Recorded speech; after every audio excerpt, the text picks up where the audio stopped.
Alors ici, sur ce hackathon, on a voulu justement un peu balayer les différentes problématiques qui peuvent entourer le monde du handicap.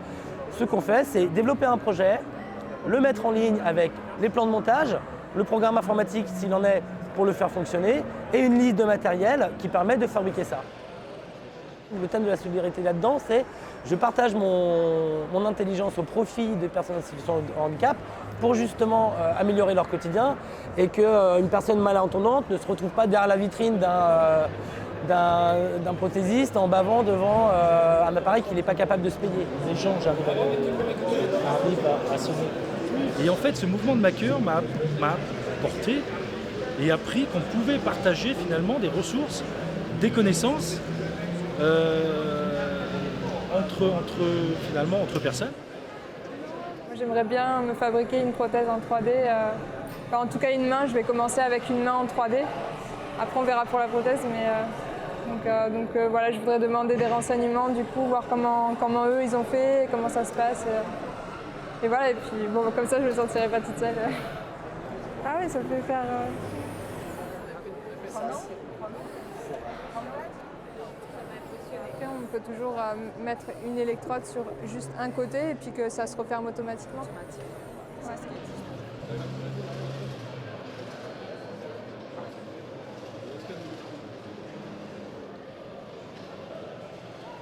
Le mouvement des makers, ça n'est pas un mouvement technophile, c'est beaucoup plus large que ça. Si on doit résumer un maker c'est quelqu'un qui fait quelque chose et qui le partage. Et ça, c'est dans toutes les disciplines.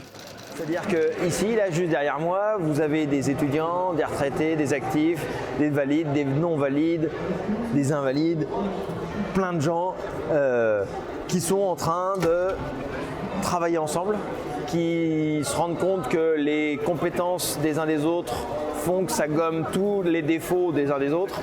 Et du coup, ça fait une espèce de synergie qui fait avancer les 4 projets qu'on est en train de réaliser ici. Ce sont des personnes qui développent des projets, non pas des projets UberLu qui ne servent à rien ou quoi que ce soit. Ce sont des projets qui sont en relation avec votre problématique. Alors juste pour le test, on va essayer le mode de proximité. Là tu sens 2 petites vibrations normalement. On a un gant sonar pour personnes non-voyantes qui leur permet de se repérer dans l'espace grâce à un système d'ultrasons.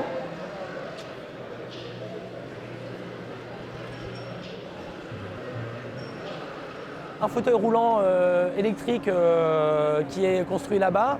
Donc là c'est pareil, c'est des plans qui ont été élaborés par Open Wheelchair, qui est une association justement qui a développé, qui a pensé ce fauteuil roulant open source. Ce fauteuil roulant pour enfants, réalisable en kit. On a également une prothèse auditive qui va être développée sans brevet. Le souci pour nous, c'est cette histoire de communication qui est très très compliquée. C'est-à-dire que les entendants, ils vont très vite apprendre, être au courant de ce qui se passe par ailleurs. Et les sourds sont souvent spoliés du fait du manque de communication. Et on a aussi la prothèse de Nicolas Huchet qui est déjà bien avancée mais qui a toujours besoin d'être améliorée et qui donc va pouvoir profiter aujourd'hui de la réunion d'une trentaine de makers, de passionnés, de gens qui ont des compétences différentes pour aller encore plus loin.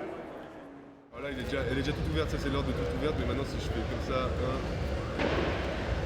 Une note d'espoir, voilà, on sait qu'on ne pourra pas sauver la Terre entière, mais du coup que la Terre entière peut se sauver elle-même si ces petits nœuds de solidarité repartent et poussent dans plein d'endroits.